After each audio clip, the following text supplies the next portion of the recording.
प्रिय बच्चों, आज हम जवाहर नवोदय विद्यालय प्रवेश परीक्षा इसमें क्लास 6 की मैथमेटिक्स पढ़ाएंगे। इसमें क्लास 6 में एडमिशन हेतु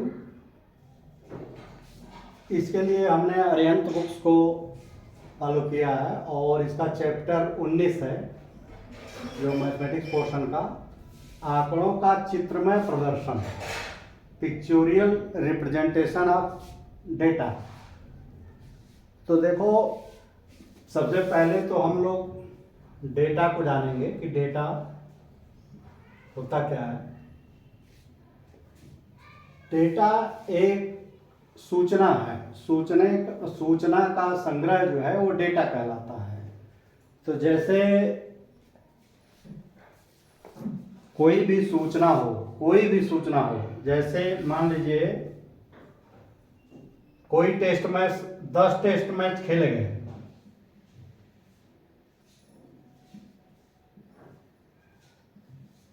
क्रिकेट के 10 टेस्ट मैच खेले गए, उसमें किसी एक खिलाड़ी का, मान लो खिलाड़ी ए है, इसने पहले में कितना बनाया, दूसरे तीसरे चौथे में कितने रन बनाए, इसको हम जो है इसको डेटा कहते हैं। जैसे मान लो पहला टेस्ट में उसने 25 बनाए, दूसरे टेस्ट में 70 बनाए, तीसरे टेस्ट में 90 बनाए, चौथे टेस्ट में 40 बनाए, पांचवें, इस तरह से पूरे टेस्ट में। तो ये जो कॉम्बिनेशन आएगा 5, 6, 7, 8, 9, 10, इस टेस्ट में मान लो 30 बनाया, इसमें 100 बनाया, इसमें 80 बनाया, इसमें 20 बनाया, इसमें 120 बनाया और ये 90 बनाया। तो ये इसको कहेंगे कि डेटा है, ये पूरा डेटा शो कर रहा है। अच्छा, जैसे क्लास में कोई बच्चा है, उसके मैथ का टेस्ट हुआ, मान लो 5 टेस्ट है, तो पहले टेस्ट में मान लो उसने 25 पाया, दूसरे टेस्ट में उसने 35 पाया और तीसरे टेस्ट में 50 पाया और चौथे टेस्ट में 70 पाया, पांचवें टेस्ट में 40 पाया। तो ये डेटा है। इन डेटा का उपयोग अगर कोई बहुत सारी सूचनाएं इकट्ठा कर ली जाए तो उस डेटा से बहुत सारी चीजें हमें पता चलती हैं। जैसे इस डेटा से क्या पता चल रहा है, इस डेटा से आप ये भी पता कर सकते हो कि सबसे कम रन कब बनाया, वो पहले टेस्ट में, सबसे अधिक रन कब बनाया, ये 9वें टेस्ट में। हाँ, तो ऐसा देखो, अच्छा, इससे बहुत सारी चीजें इसे आप पता कर सकते हो कि 30, देखो ये 25 नहीं है, देखो ये 20 है, यहाँ 20 है, तो ये सबसे कम, ये सबसे ज्यादा ये। तो इन सब की सहायता से बहुत सारी सूचनाएं हमको मिलती हैं कि सबसे ज्यादा, सबसे कम, या 50 रन से कम कितनी बार बनाया। तो 50 रन से कम, देखो एक बार ये बनाया, एक बार ये बनाया, एक बार ये बनाया, एक बार ये बनाया, तो 1, 2, 3, 4 बार 50 से कम बनाया। तो 50 से ज्यादा कितने होंगे, कुल 10 बार बनाया है, तो 50 से ज्यादा जो है 6 बार होंगे। तो इस तरह से इन डेटा की सहायता से बहुत सारी जो है हमको जानकारी मिलती है। और इसका आज के डेट में कहते हैं कि ये डेटा का ज़माना है। जब से कंप्यूटर आ गया है, इस डेटा का इम्पोर्टेंस जो है बहुत ज़्यादा बढ़ गया है। और इसकी एक अलग branch data science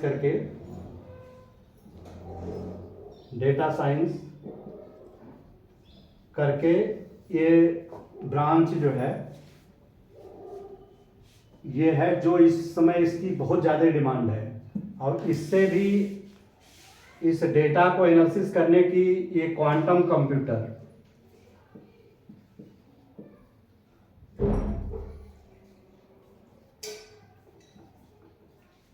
quantum computer इससे भी एडवांस ये विकसित हो रही है इस समय। तो इससे डेटा जो हमारे पास जब से कंप्यूटर का हो गया तो बहुत सारे डेटा इकट्ठा होने लगे। आप लोग बात करते हो गए ना कि मोबाइल का डेटा हमारा खत्म हो गया, तो ये यही डेटा है कि डेटा का रोल बढ़ गया है दिन पर दिन। तो देखो जैसे बहुत सारी डेटा, बिल्कुल रॉ डेटा उसको कहते हैं, जो बिल्कुल हमें जैसा मिलता है उसको रॉ डेटा कहते हैं। ये जैसे कि मान लो 30 बच्चे हैं क्लास में, 7 5 12 12 6 18 4 22।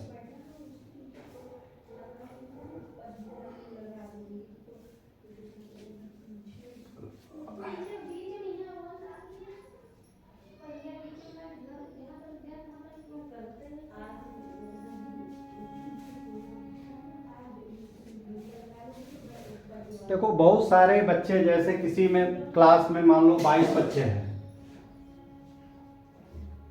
तो और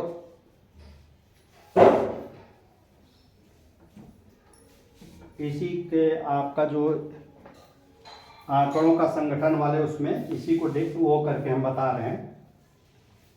7 5 12 6 18 4 22 बच्चे हैं। अब इसमें देखो, इसमें सब 22 बच्चों का रोल नंबर वाइज सब ने कौन सा सब्जेक्ट सबसे अधिक पसंद जो बच्चा करता है। तो पहला बच्चा मान लो पसंद कर रहा है कला, दूसरा गणित, तीसरा विज्ञान। देखो हम ये बता रहे हैं कि ये एक्चुअली इसका उपयोग कैसे होता है। अंग्रेजी एक बुक्स का ही है, अब क्योंकि ये लिखना ही पड़ रहा है। गणित, कला, अंग्रेजी,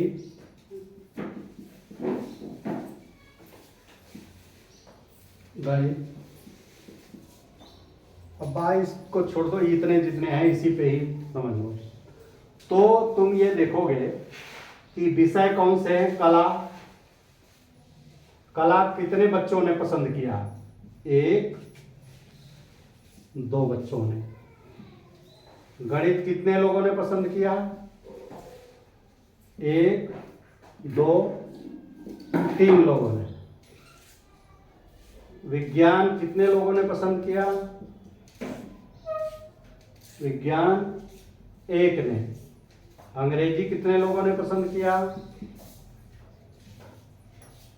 अंग्रेजी 2 लोगों ने। छोटे वालों में नाम लगाना है ना, खाली पूछ लेना। तो देखो 3 2 5 1 6 2 8, 1 2 3 4 5 6 7 8, 8 लोगों ने, 8 लोगों का ये मनपसंद सब्जेक्ट को हमने इस रूप में दे दिया। अब इसकी सहायता से देखो हम कई सारी सूचना इकट्ठा कर सकते हैं। जैसे सबसे अधिक पसंद किया गणित, सबसे कम पसंद किया विज्ञान, हाँ सबसे। अब ये इससे ये भी पता चल रहा है कि कला और अंग्रेजी दोनों को समान रूप से पसंद कर रहा है। तो ये सब जानकारी, इस डेटा को जब हम इस रूप में लिख देते हैं, इस रूप में लिखते हैं तो हमको मिलता है। इसको देखो, इसको टैली की भाषा में भी टैली मिलान, टैली के रूप में लिखते हैं। टैली में ऐसे होता है कि 1 को ऐसे लिखा जाता है, 2 को ऐसे, 3 को ऐसे, 4 को ऐसे और 5 को ऐसे। तो ये जो है इसको इस तरह से, अब मान लो ये फिगर हम थोड़ा बढ़ा दें, फिगर हम बढ़ा दें, कुल बच्चे मान लो ज़्यादा हैं, ये मान लो 15, ये 10, ये 12 और ये 17। इतने बच्चे मान लो किसी क्लास में हैं, मान लो 5 2 7 7 14, 7 2 9 5 14 हासिल 1 1 1 2 1 3 1 4 1 5, 54 बच्चे हैं। 54 बच्चों में ये बच्चे हैं, तो इसको कैसे लिखेंगे? देखो इसको इस तरह से लिखेंगे कि 5 5 का वो बनाएंगे, 1 2 3 4 और 5 5 5 और 5 3 15। इसको इस तरह से टैली के रूप में ऐसे लिखेंगे। ये 5 को रिप्रेजेंट कर रहा है, 1 2 3 4 और ऐसे 5, ये 5 यानी 15 हो गए। और इसको 10 कैसे लिखेंगे? ऐसे। 12 कैसे लिखेंगे? 5 5 10 और 2 ऐसे कर देंगे। और 17 कैसे लिखेंगे? 5 5 ऐसे, 5 5 10 5 15 और 2 और कर देंगे, ये 17। तो ये टैली के रूप में जो लिखने की पद्धति है कि इससे फिगर एक ये पिक्चोरियल व्यू जैसा ही है, सेमी पिक्चोरियल व्यू। तो इस तरह से हम लिख, इससे क्या होता है कि जब किसी चीज को हम जो है किसी उसको पिक्चर के रूप में करते हैं तो वो इजी, वो आसान लगता है और उससे बहुत सारी सूचना देखते ही पता लग जाता है। जैसे अब देखो पेज 180 में इन्होंने 60 विद्यार्थियों का, जैसे देखो क्लासिफिकेशन, आंकड़ों का वर्गीकरण।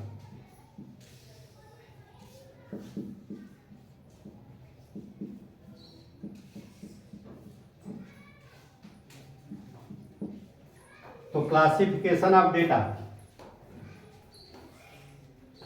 तो मान लो इन्होंने क्लास के 60 विद्यार्थी हैं, देखो 60 स्टूडेंट हैं और 60 ने गणित में जितने नंबर पाए, एक ने 20 पाया, 10 पाया, 30 पाया, 22 पाया, इस तरह से है सभी विद्यार्थियों का। अब मान लो 60 विद्यार्थियों के इस तरह से अंक हैं, तो इसका वर्गीकरण हम ऐसे करते हैं कि इसको कुछ ग्रुप में बांटते हैं। तो जैसे 0 से मान लो आसानी 10 का मल्टीप्लाई करते हैं, फिर 10 से 20 और 20 से 30, 30 से 40, 40 से 50, 50 से 60, इतने। और मान लो कितने विद्यार्थी उसको ये नंबर पाए, इतना 10, 0 और 10 के बीच में जो हम आपका जो बुक्स है एक पेज 180 उसी को फॉलो कर रहे हैं, क्योंकि ये पूरा लिखेंगे फिर छांटने में बहुत टाइम लगेगा, तो वीडियो बहुत लंबा हो जाएगा। तो ये 0 से 10 के बीच में देखो, 0 से 10 के बीच में 2 बच्चे हैं और 10 से 20 के बीच में 10 बच्चे नंबर पाए हैं, 20 से 30 के बीच में 21 बच्चे नंबर पाए हैं और 30 से 40 के बीच में 19 बच्चे नंबर पाए हैं और 40 से 50 के बीच में 7 बच्चे पाए हैं और 50 से 60 के बीच में 1 बच्चा पाया है। देखो इसको टैली के रूप में देखो बना लो, टैली इसको 2, 10 कैसे करेंगे?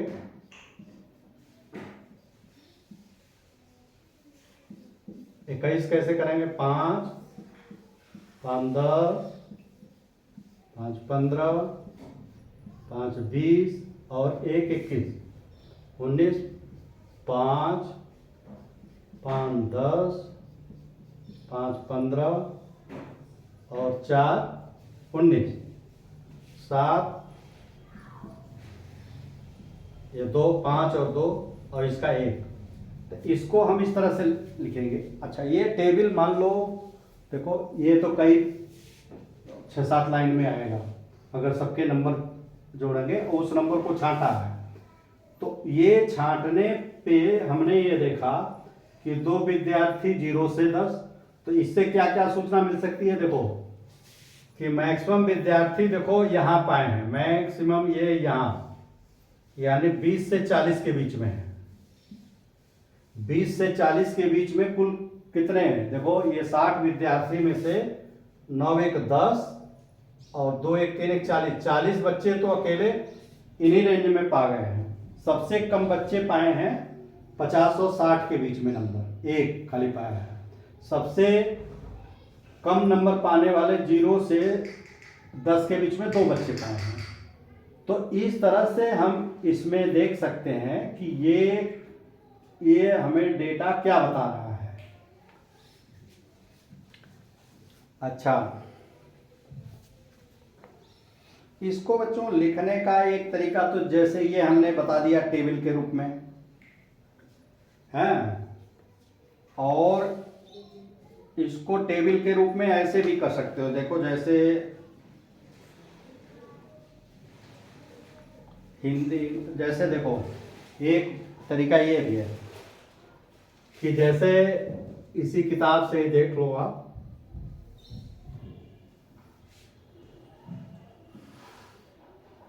जैसे विषय, यहाँ आ गया विषय और यहाँ पुस्तकें।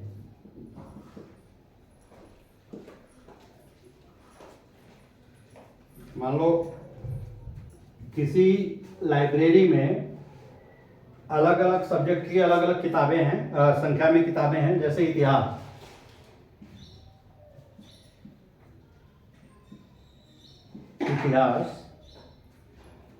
भूगोल, नागरिक शास्त्र,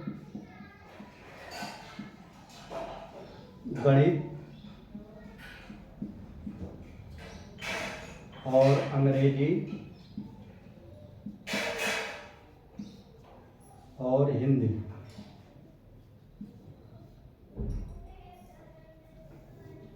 तो देखो इसको इस तरह से भी अगर हम लिख दें, जैसे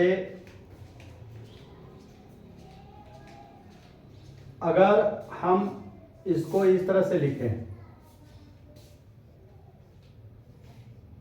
एक चित्र बना दें और यहां नीचे लिख दें कि एक चित्र बराबर कितने के है?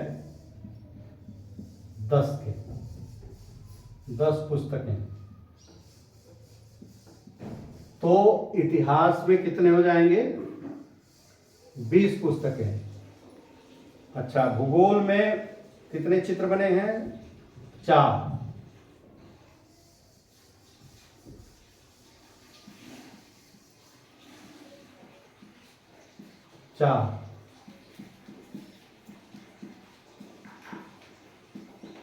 और नागरिक शास्त्र में बने हैं 1। गणित में बने हैं 5।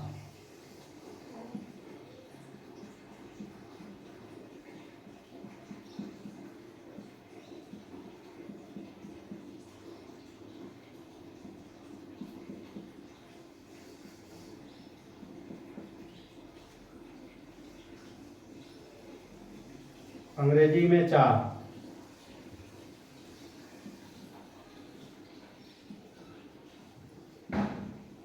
अंग्रेजी में 4। हिंदी में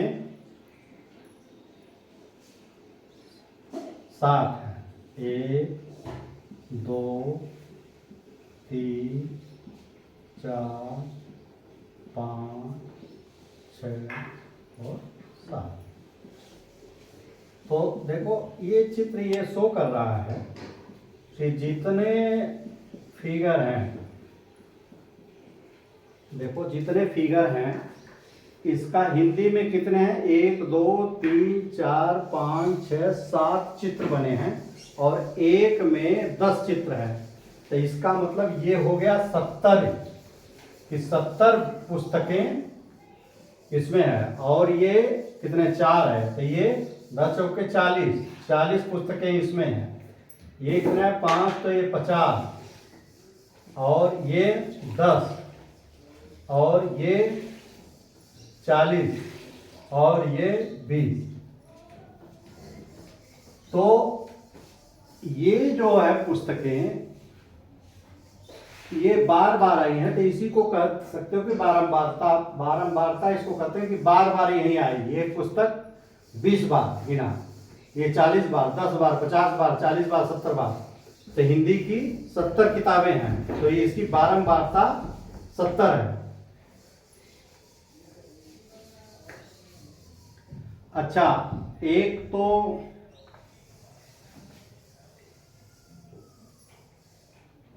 ये तो टेबल के रूप में ऐसे भी लिख सकते हो, ऐसे भी बना सकते हो।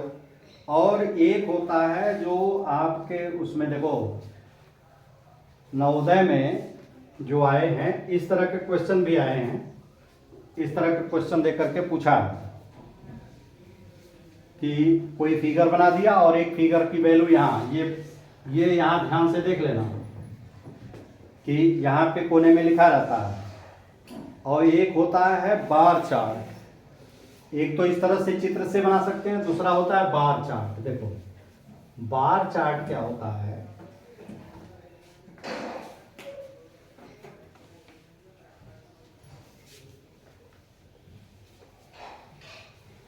बार चार्ट देखो, ये जो बुक्स में तुम्हारा पेज 181 में है, इसको हम सब बना दे रहे हैं। देखो बार चार्ट ऐसे है कि एक ये एक्स एक्सिस है और ये वाई एक्सिस। ऐसे हॉरिजॉन्टल को एक्स कहते हैं, इसको वाई कहते हैं। अब देखो इसमें अगर कक्षा लिख लो, कक्षाएं, और इधर अगर विद्यार्थी,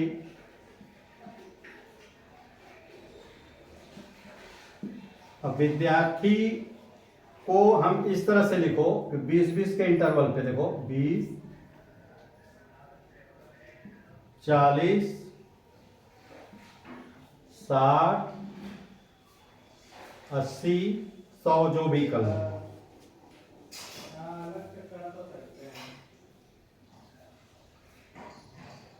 अब यहां देखो कक्षाएं, मान लो कक्षा 6 यहां लिख दो, 7, 8, 9, 10, 11। अब इसको अगर यहां पे हमने देखो पहले वाले में बनाया है यहां तक, एक ये कॉलम बना दिया हमने, हाँ, यहां से 7वें पे है, यहां इसके सीध में आया है,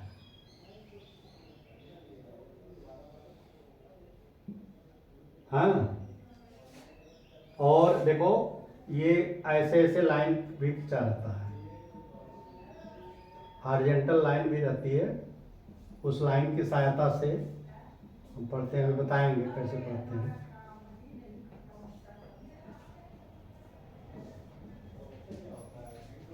अच्छा, 8वीं में जो बना है वो यहां तक, और 9वीं में ये है, 10वीं में, और 11वीं में देखो। तो ये कॉलम इस तरह से भी हम लिखते हैं, बनाते हैं सारी। ये जो डेटा है उसको इस रूप में भी लिखा जाता है। तो इससे क्या होता है, ये कॉलम, इसको कहते हैं बार चार्ट।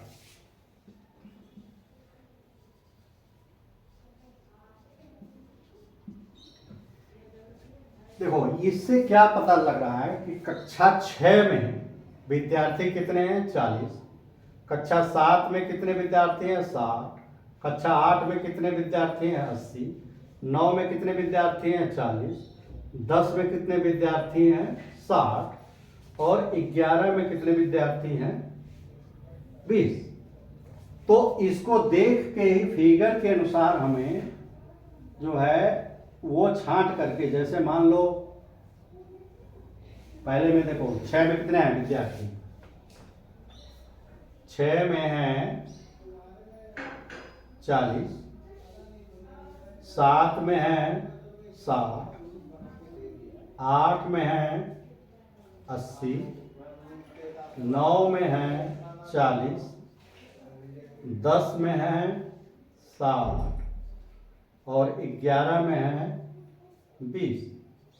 तो कुल कितने विद्यार्थियों का डेटा है ये? देखो 6 4 10 8 18 4 22 22 22 और 6 28 2 30, 300 बच्चों का। ये 300 बच्चों का डाटा हमने दिया है। इससे देखते ही पता लग जाएगा सबसे अधिक बच्चे क्लास 8वीं में हैं, सबसे कम यहाँ पे हैं। इससे ये पता कर सकते हो 7वीं और 9वीं के बच्चों में कितना अंतर है। तो 7वीं में है 60 और 9वीं में है 40। तो 60 में से 40 गया 20, यानी 7 में 9 से 20 बच्चे ज़्यादा हैं। अच्छा, इसमें कौन सी क्लास है जिसमें बराबर बच्चे हैं? 6वीं और 9वीं में इसमें भी 40 बच्चे हैं, इसमें भी 40 बच्चे हैं। हाँ, और ये देखो 7वीं में और 10वीं में इसमें भी बराबर बराबर बच्चे हैं।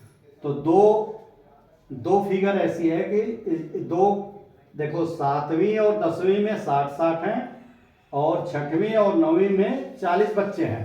तो ये कैसे पता लग रहा है? ये पिक्चर जो आपने पिक्चर के रूप में इसको बताया, देखो पिक्चोरियल व्यू है ना, इसको पिक्चर के रूप में बताया। तो चित्र देखते ही आप एकाएक जो है कि इससे ये पता कर लेंगे कि जो है बहुत जल्दी पता कर लेंगे और आसानी से पता कर लेंगे कि जो है क्या सूचना ये हमको दे रहा है।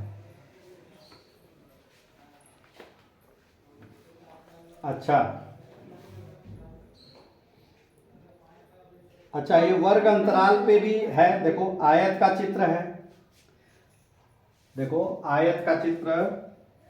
अब इसको मिटा दो, दे दो। बहुत आसान है ये, लेकिन आगे चल के इसका बहुत बड़ा ये जैसे वर्ग अंतराल,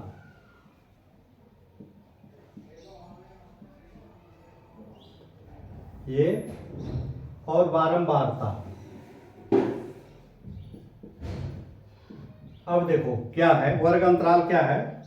ये 60 विद्यार्थियों के गणित टेस्ट में प्राप्त किए अंकों का वर्गीकृत बारंबारता बंटन इस प्रकार है। 60 स्टूडेंट हैं, तो देखो 0 से 1 के बीच में, 0 से 10 के बीच में 2 छात्र नंबर पाए, तो इसको कहते हैं बारंबारता। 0 से 10 की बारंबारता 2 है। 10 से 20 की बारंबारता 10 है। 20 से 30 की बारंबारता 10 है, फिर 21 है। हम वो बुक्स को ही फॉलो कर रहे हैं। 30 से 40 के बीच की बारंबारता है 19।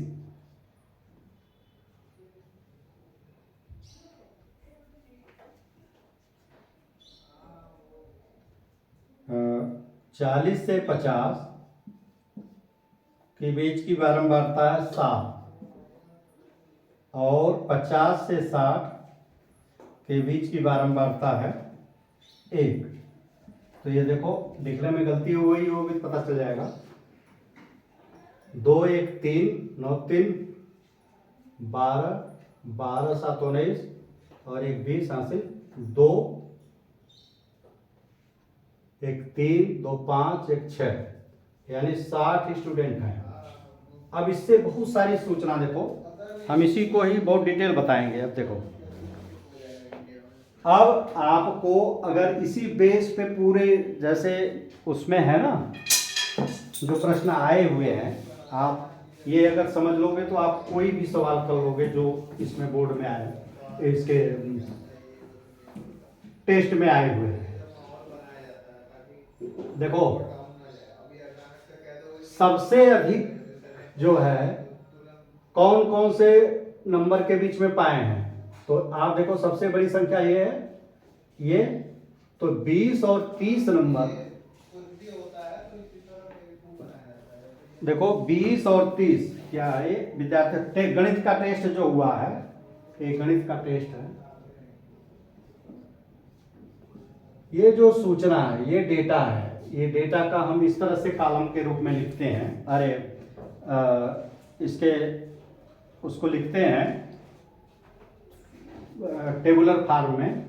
तो देखो 0 से 10 के बीच में, 10 से 20 के बीच में, ये तो सबसे अधिक अगर पूछेगा तो ये, और सबसे कम 50 और 60, 50 और 60 के बीच में सबसे कम नंबर पाए हैं, एक लड़का खाली पाया है, सब जो है ये, और 0 से 10 के बीच में यह पाया। अब ये पूछ दे कि 20 और 30 तथा 40 से 50 के बीच में कितने छात्रों का अंतर है, तो देखो 20 और 30 के बीच में ये 21 और 40 से 50 के बीच में 7 छात्र, तो कितने का अंतर हो गया, तो ये 7 4 11 14। आप अब चाहो तो ये परसेंटेज में भी हो जाएगा। देखो जैसे ये पूछ दिया, देखो अब पूछ ये दिया कि 10 से 20 के बीच में कुल कितने परसेंट बच्चों ने जो है नंबर पाए। 10 से 20, ध्यान दो, इस तरह का आया नहीं है, लेकिन इस तरह के कठिन सवाल बनाए जा सकते हैं कि 10 से 20 के बीच में कितने परसेंट बच्चे आए हैं। तो कुल बच्चे 10 आए हैं, कुल बच्चे आए, कुल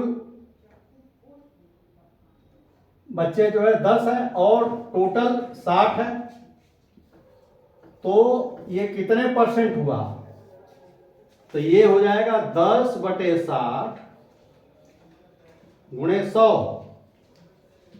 देखो ये कट गया, ये कट गया, 100/6, तो 6 1 कम 6 4, 6 4 के 36, फिर 4 6 6 के 36, 6 6 6, तो इसको इस तरह से लिखेंगे 16.67%।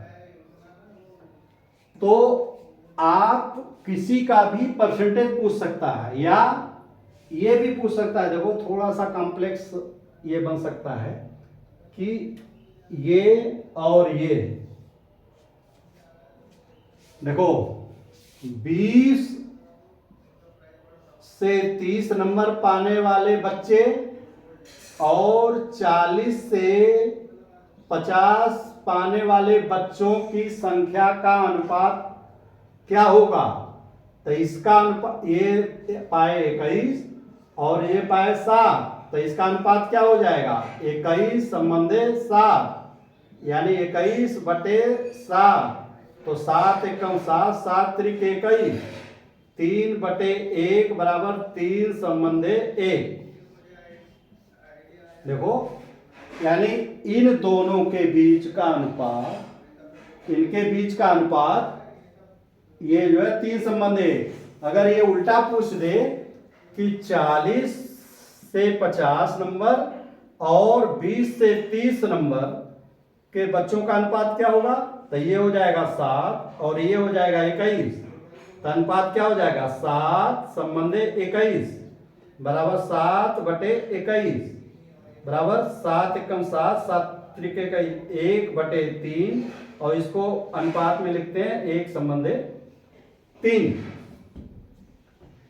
या